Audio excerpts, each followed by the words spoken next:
Olimp TV. This is the 3rd of 2013. FIBO, I'm going to bring you as many as superstar I can, as many as info, all the advice. I do add nutrition supplements. I do my best to get soul rain as well for you as well. Guys, just follow me. How you find it today? How you find it today? Yes, I'm fine. I'm fine. I'm fine. What do you I love Phil 8. I love you. I love you. Do you think FIBO is good? Yeah, very. She likes FIBO. So guys, follow me. Just follow me. Come on, guys. He's absolutely busy. He's absolutely rammed. You know, all the guys, there's a queue here. You can't get to the Carter Green. Carter Green is there. So guys, just follow me and make sure you tune in. I'm here with Vaughan Lee, one of the UFC star and UFC MMA fighters. How are you today? I'm great, thank you. Yeah, nice to meet you, by the way. Nice to meet you. Nice to meet you, brother. Just a couple of things for our viewers, in Polish viewers. Tell us about yourself and what you do as an MMA fighter. Okay, I'm a bantamweight mixed martial arts fighter, which I fight at 9.5 stone. I walk around at about 11 stone, so I have to get down to that weight. So I'm doing loads of cardio and stuff like that. Supplements which I take loads of BCAA, loads of ZMA, loads of cod liver oil, stuff like that. All helps to keep my muscle while I'm doing loads of cardio and stuff like that. And how long have you been training as a martial artist? For a martial art, I've been training, well, I've been fighting for 10 years now, professionally. But I've been training about 15 years altogether in martial arts. Yeah. And when was the last fight? My last fight, I think it was February, sometime February. And what was the result? I won, of course. Where was the fight at? Wembley in UK. Yeah. It was the UFC? Yeah, UFC. I fought a guy called Motonobu Tezuka, Japanese guy, champion back in Japan, and I beat him a unanimous decision. Yeah. And when is your next fight? My next fight is in Brazil. It's June the 8th against Rafael Sancao. He's a top 10 guy, so I need to be ready for that fight. Well, you look ready to me anyway. When you mentioned about supplements, as a fighter, obviously you take different supplements or different training. Tell us about, the viewers.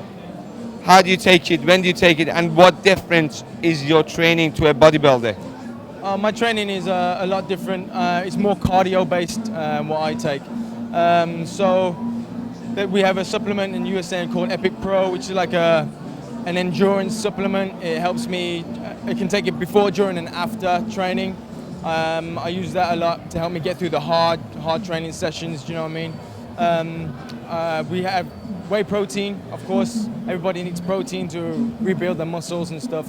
So these bodybuilders, they take much more protein than we do, and much more different supplements like creatine and stuff, which guys like me don't really need. Well, just a quick questions about Olimp stand. What do you think of the Olimp stand today? Is it one of the biggest one in whole FIBO 2013? What, you seen it? I've seen the Olimp stand and it's amazing. I think that they probably spent the most money on their stand. It's mega, yeah. It's absolutely huge. As a couple other questions I'm going to ask you, as a martial artist, when did you start? You say you start. When was you start? When you started young age? Did you were training something else before? Were you doing something else before doing the martial arts? No, I started martial arts when I was 12, 13 years old, doing like traditional kung fu styles. Loved all the kung fu movies. We're growing up as a Bruce Lee. Yeah, Bruce Lee. I loved Van Damme, all them guys, So just growing up watching them, and then transitioned. I always learned different martial arts here and there, and always wanted to compete. So I got into mixed martial arts because that was more of a all-round thing. You could use any style really. Back in them days, there was very less rules, but now it's much more of a sport, and it's great. And who was your inspiration in the MMA? My inspiration in MMA, there's a lot of guys out there, especially in the UFC, like Anthony Pettis. There's loads of guys who can bring it, you know what I mean? There's a new guy called Conor McGregor. He's a great guy as well. So yeah, there's a lot of guys out there. Would you like to fight Silva? Anderson Silva? Anderson, yeah. Hell no. No, that guy's a warrior, man. He'll knock me out with one punch, bro. Right. The last thing I'm going to ask you, any motivation, any advice for the Polish viewers out there watching you? Obviously, some of the people in Poland, they don't know you. Now they know you because you're a UFC fighter. Any advice you want to give them before we wrap the show? Yeah, you gotta just do your own research. Don't listen to anyone. You know what I mean? That tells you to do it one way. You gotta do your own research. Feel what's good for your own body and do what's best for you. Do you know what I mean? Don't just listen to someone and take it as the gospel. You gotta feel it for yourself and do your own thing. Right, guys. If you listen to Rising Star, Vaughan Lee, one of the UFC fighters, just listen what he said, and you will get what you want. Thanks for your time today. I really appreciate that. Thank you, bro. Thank you, brother. Cheers.